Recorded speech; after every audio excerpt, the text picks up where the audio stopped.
Au départ, si vous voulez, pour moi, c'était ce texte sur les maisons de la fraternité que j'avais fait dans les années 80 dans une série d'articles qui s'appelait Le Grand Dessin. Donc ça veut dire que cette époque déjà permettait de sentir la décadence, la régression des solidarités. Déjà pensé devenir que, si vous voulez, notre civilisation, tout en développant les qualités de l'individualisme qui sont incontestables, l'autonomie, le fait de pouvoir se marier comme on veut ou de prendre sa profession, etc., que aujourd'hui, les vices de la fermeture égoïste que l'individualisme permet, et donc il fallait ressusciter la solidarité, et plus encore, parce que la fraternité, c'est le caractère affectif pour quelqu'un de concret, pour un tu ou pour un nous, alors que la solidarité peut être bureaucratique comme la Sécu. Bon. Cette idée à l'époque, je me souviens, avait plu un peu à Michel Rocard, mais qui n'a pas pu faire grand-chose. Je maintiens cette idée que, justement, les pouvoirs publics devraient favoriser, donner un lieu, d'abord de regroupement, et où il y aurait une équipe permanente, surtout s'il y avait un service civique de solidarité, mais enfin, toujours à la disposition des détresses humaines que ni l'hôpital, ni d'autres formes d'entraide ne satisfont pas. L'écoute de ce que vous faites s'accroît. Oui, moi je dirais que ça s'accroît en fonction de la régression de la situation. C'est-à-dire plus l'anonymat s'accroît, plus, si vous voulez, tout ce qui pèse de prosaïque, de contraintes, de chronométrie, de compétitivité, enfin tout ça favorise les oasis. Et les oasis, ils n'existent que parce qu'il y a leur régression. Et alors, c'est évident que les oasis peuvent avoir des formes tout à fait multiples, des oasis de vie temporaire, comme un lieu comme un café, comme un lieu de refuge, comme une maison de la culture. Nous avons une multiplication d'associations de solidarité, de coopération, d'écologie urbaine comme d'agroécologie, mais tout ceci bouillonne, mais on voit que ça n'arrive pas à se converger et à créer un mouvement global qui reconnaît toutes ces diversités et qui les... Pourquoi ? Parce qu'il n'y a pas une pensée politique refondée. Il y a un vide. Le vide, c'est qu'on ne pense même pas qu'il faut refonder et qu'il faut qu'une base d'une pensée politique, d'une pensée tout court pour donner une orientation. Aujourd'hui, s'il n'y a pas une pensée qui conduise tout ceci, tout retombe, ou bien on maintient, on sauve les oasis. C'est la chose qui nous reste. C'est la chose qui... Parce que ça, on peut les garder même si la régression continue. Donc, c'est dans ces conditions qu'il faut considérer ce que nous devons faire, qui peut sembler extrêmement modeste, extrêmement petit, mais qui sont quand même les formes ultimes et premières de résistance. Je dis ultimes, parce que quand la régression se déchaîne, on peut maintenir ces oasis, et premières, c'est-à-dire que si les conditions s'améliorent, c'est l'avant-garde, autrement dit. Je crois qu'effectivement, il y a des données personnelles. Il y a d'abord la donnée d'une solitude vécue enfant et adolescent, parce que j'étais enfant unique, ma mère est morte quand j'avais 10 ans, il y a eu une incompréhension pour moi de ma famille, parce que mon père voulant m'épargner le récit, la noce, m'a raconté des mensonges que je n'ai pas cru un instant, enfin bref, une solitude vécue avec un besoin quand même de communauté, d'amitié, d'amour. J'avais à 10 ans, on vit un amour, surtout quand on est enfant unique, un amour absolu, un besoin, donc si vous voulez, de chaleur humaine. Et or ce besoin dans le fond, mon père, qui voulait me protéger, m'empêchait de le satisfaire. Je voulais, par exemple, aller participer à des élections de solidarité avec la République espagnole. J'en ai fait une, mais il avait peur que je me lance dans la vie, en quelque sorte, parce que j'étais son seul trésor, son seul fils. Bref, je vis comme ça, dans un besoin de communion, de me donner un peu à quelque chose, d'être utile. Et ce qui m'arrive, c'est le désastre que subit la France en juin 40, c'est-à-dire ce désastre militaire qui provoque cet exode. Et moi, de Paris, où je préparais mes examens qui sont suspendus, je vais à Toulouse, comme étudiant réfugié. Et là, je trouve d'autres étudiants réfugiés, un centre d'accueil des étudiants, et je me donne pleinement qu'on me fait rapidement secrétaire de ce.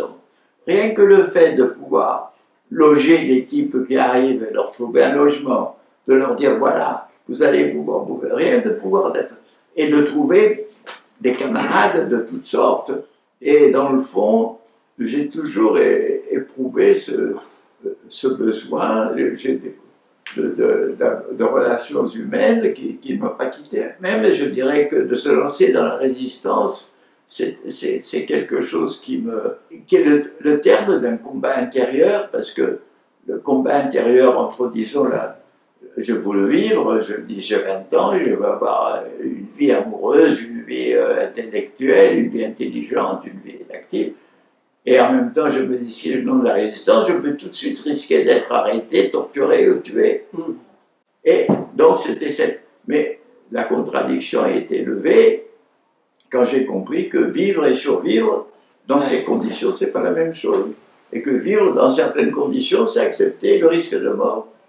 Et donc, ça a été très positif parce que j'ai vécu une vraie fraternité avec des camarades, parce qu'on vivait dans les mêmes dangers, les mêmes périls, les mêmes aspirations. Bon, écoutez, l'éros se manifeste donc sous une forme générale, c'est-à-dire l'amour de la vie, l'amour de l'humanité, l'amour de la nature, et bien entendu, l'amour personnel pour des personnes. Voilà, l'éros, c'est pas seulement... Oui, oui, bon, oui. mais en même temps, il est vrai que dans mon cas, peut-être aussi, je répète, c'est une conséquence de la mort de ma mère, qui était l'amour absolu. Donc, j'ai eu toujours besoin d'amour comme force, comme aide. J'ai toujours besoin d'être dans un état de chaleur, presque de transe, si vous voulez, de transe douce. En tout cas, j'ai besoin d'être dans cette émotion-là, qui m'est extrêmement tonique. Et maintenant aussi, je vis de cette façon-là avec Sapa. Donc, c'est vrai que l'éros, donc c'est une force globale, mais elle est très concrète aussi dans la relation avec une personne. C'est vrai qu'il y a des choses qui se passent dans le psychisme, dans le fond de l'être, qui sont pas très rationalisables. Après, on peut dire oui, c'est pour ça.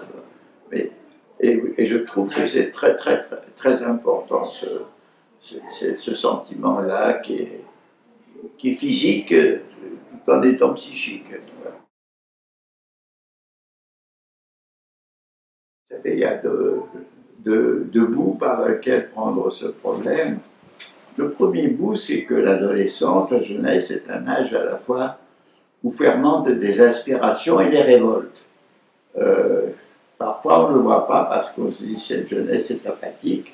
Puis brusquement, il y a mai 68, ou bien même regarder au Chili, tout ça, on dit, oh, ces gens complètement apathiques. Bon, quelque chose. Donc, si vous voulez, il faut peut-être que cette aspiration ne se referme pas uniquement sur la bande de copains ou uniquement sur les matchs de football, mais qu'elle s'ouvre.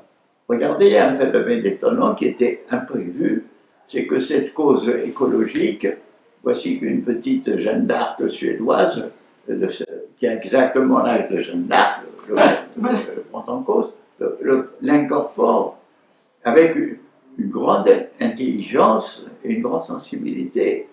Et alors que c'est le moment juste où c'est la situation de la planète qui fait qu'on devrait tous se sentir solidaires. Et justement, la percée de solidarité est venue aujourd'hui de ces adolescents.